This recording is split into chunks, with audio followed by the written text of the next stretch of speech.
बन चुके हैं, राजा बन गए हैं, लेकिन अभी भी ब्रजवासियों की याद बहुत सताती है।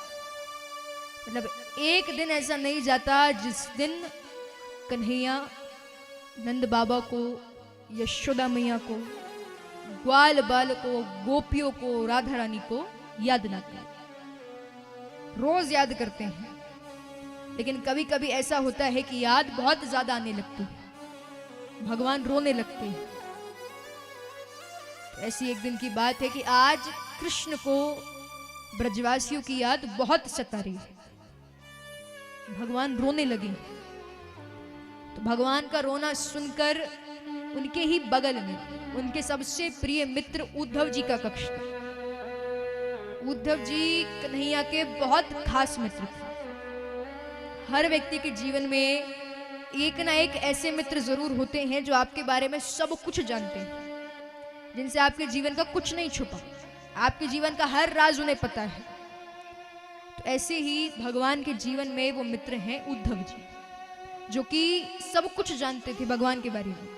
और जो उद्धव जी थे वो दिखते भी श्री कृष्ण जैसे, उनका स्वरूप, स्वभाव, चाल ढाल सब श्री कृष्ण जैसा।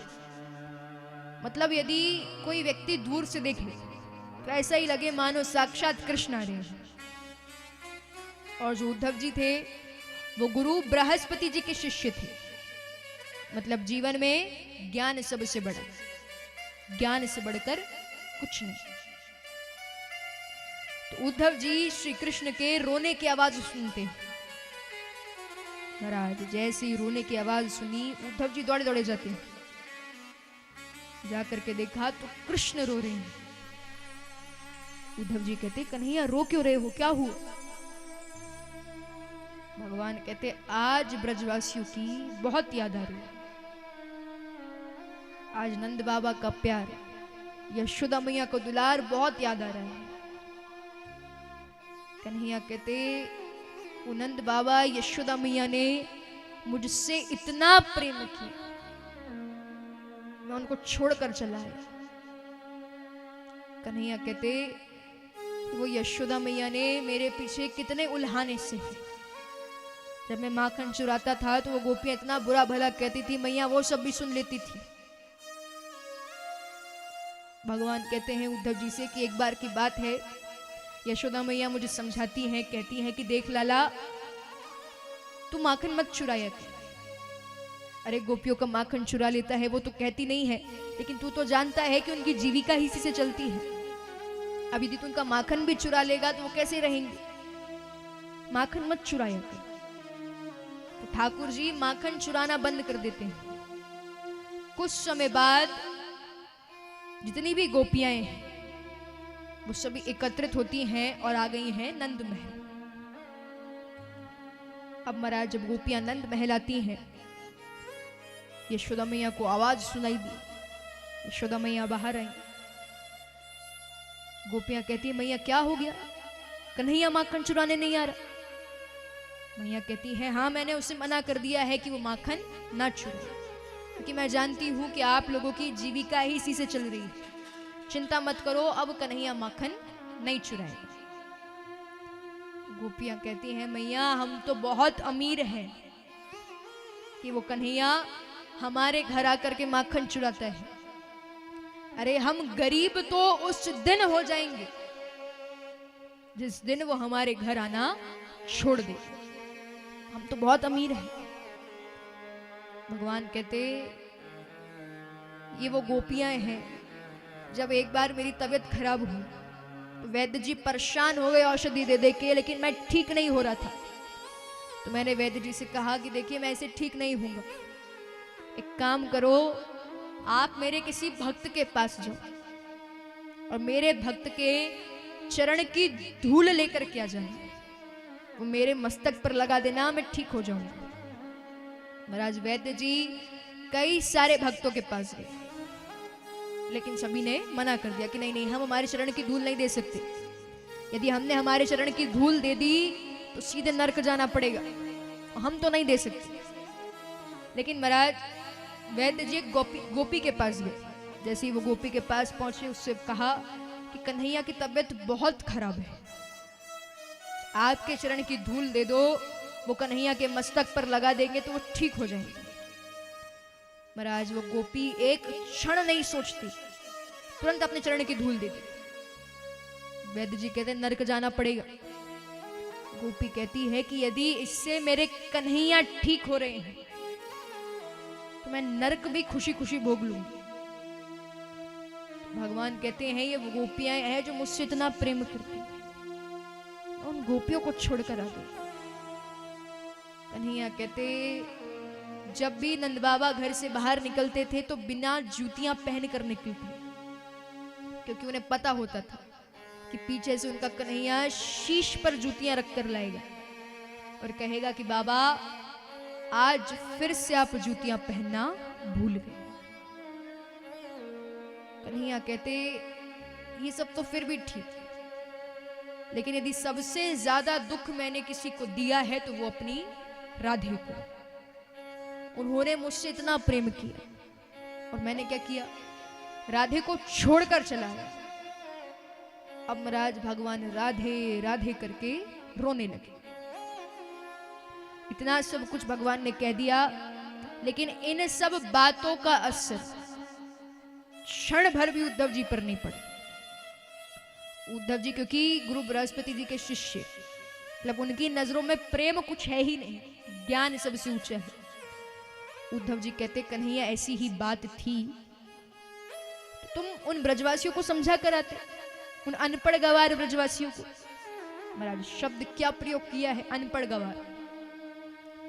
उद्धव जी कहते कि उनको समझा कर आना था कि अब तुम कभी वापस नहीं जा पाओगे। भगवान कहते तुम्हें आसान लग रहा होगा, मेरे लिए आसान नहीं है ये। उद्धव जी कहते अच्छा यदि तुम कहो तो मैं समझा कर आ जाता हूं, ब्रजवासियों से कह दूंगा कि अब तुम्हारा कन्हैया वापस नहीं आ सकता। भगवान मनी मन सोच रहे हैं अवसर अच्छा है, उद्धव जी को एक ज्ञात कराना पड़ेगा कि ज्ञान से ऊपर भी कुछ है और वो है प्रेम। भगवान कहते मैं तो नहीं समझा पाया, एक काम करो तुम ही जाओ, तुम ही जाकर के समझा दो। यदि तुम्हारी बात ब्रजवासी मान गए तो बहुत अच्छा। तो उद्धव जी को लगता है इसमें कौन सी बड़ी बात है, बस जाना है, जाकर के बोलना है कि अब कन्हैया वापस नहीं आ सकते। उद्धव जी कहते ठीक है अभी जाता हूं और बोलकर वापस आ जाऊंगा। भगवान कहते ऐसे मत जाओ, इस रूप में जाओगे तो कोई तुम्हारी तरफ देखेगा भी नहीं, मेरा पीतांबर ओढ़ कर जाओ। जब ये पहन कर जाओगे तो कम से कम ब्रजवासी तुम्हारी तरफ देखेंगे। तो अब भगवान ने अपना पीतांबर उद्धव जी को दे दिया। महाराज वो पीतांबर पहन लिया है, रथ में सवार होते हैं और निकल पड़े हैं मथुरा से सीधे नंद महल के लिए। अब संध्या का समय हो चुका है, रास्ते में कुछ गोपियां मिलती तो उद्धव जी गोपियों से पूछते हैं नंद महल कहां पर है। गोपियां कहती मथुरा से आए हो। उद्धव जी कहते आपको कैसे पता। गोपियां कहती हैं कि वो हमारे कन्हैया का घर है, उस घर को कौन नहीं जानता, सिर्फ जो मथुरा से या बहुत दूर से आए होते हैं केवल वही नहीं जानते। अब महाराज गोपियों ने नंद महल का रास्ता बता दिया। कुछ समय बाद जैसे ही उद्धव जी नंद महल पहुंचते हैं, आवाज लगाते हैं नंद बाबा को, नंद बाबा ओ नंद बाबा। अंदर से कपाती हुई सी आवाज आती है कि रुकिए मैं आता हूं। अब महाराज जैसे ही नंद बाबा बाहर आए, एक क्षण के लिए तो नंद बाबा को भी लग गया है कि मानो साक्षात कृष्ण आ गए। नंद बाबा जाकर के उद्धव जी को हृदय से लगा लेते हैं। दूसरे क्षण लगा कि कन्हैया नहीं है, थोड़ा हटाकर देखा तो नजर पड़ी उद्धव जी हैं। अब महाराज हाल ये है कि उद्धव जी नंद बाबा को पहचान तक नहीं पाए, क्योंकि भगवान ने सभी का वेश बताया था कि नंद बाबा कैसे दिखते हैं, यशोदा मैया कैसी दिखती हैं। लेकिन जो वेश बताया था उससे बिल्कुल विपरीत हो चुके हैं नंद बाबा। बुजुर्ग हो गए, चेहरे पर झुर्रियां आ चुकी हैं, आंखें अंदर तक धस चुकी हैं। नंद बाबा कहते हैं क्षमा करना, मुझे लगा कृष्ण है इसलिए गले से लगा लिया। उद्धव जी कहते हैं आप मुझे क्षमा कीजिए, मैं आपको पहचान नहीं पाया कि आप नंद बाबा हैं। नंद बाबा कहते हैं आप कृष्ण के मित्र उद्धव हो? उद्धव जी कहते हैं हाँ मैं कृष्ण का मित्र हूं। नंद बाबा कहते हैं आप बहुत दूर से आए हो मथुरा से, एक काम करो अंदर आओ, बैठो, विश्राम करो। अब महाराज जैसे ही उद्धव जी अंदर नंद महल में पहुंचते हैं, बैठे हैं, नंद बाबा कहते हैं आप विश्राम कीजिए, थक गए होंगे, लंबा सफर था, मैं आपके लिए भोजन लेकर के आता हूं।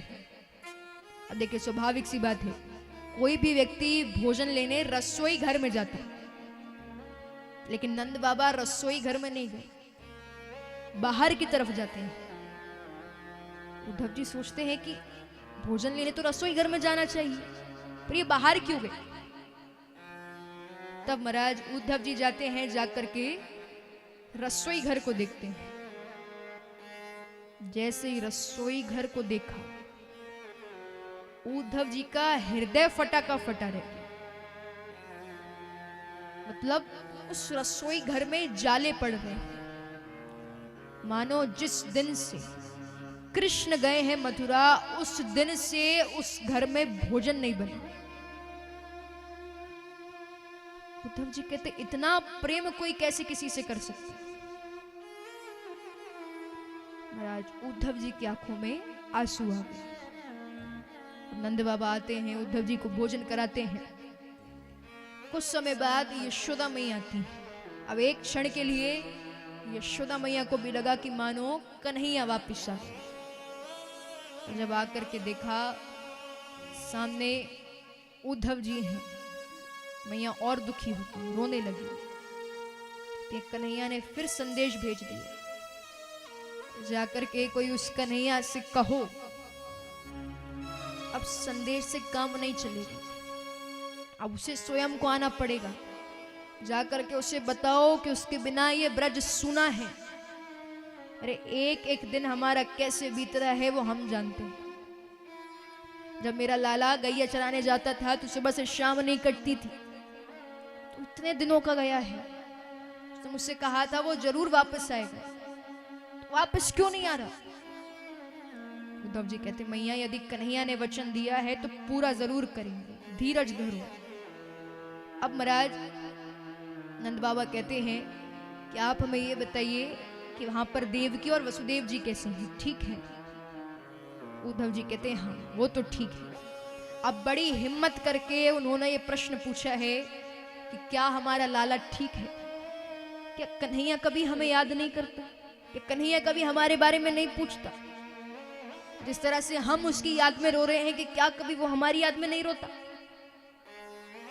उद्धव जी कहते हैं बाबा एक दिन ऐसा नहीं बीतता जिस दिन वो कन्हैया आप लोगों के बारे में ना सोचे, जिस दिन वो कन्हैया आपको याद करके ना रोए। रोज रोते हैं वो, रोज पूरे ब्रजवासियों को याद करते हैं।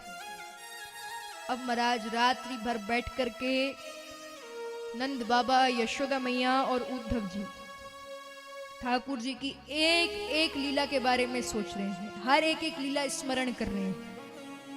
हाल ये है कि नंद बाबा और यशोदा मैया की आंखों से अश्रुधाराएं बहने लगी।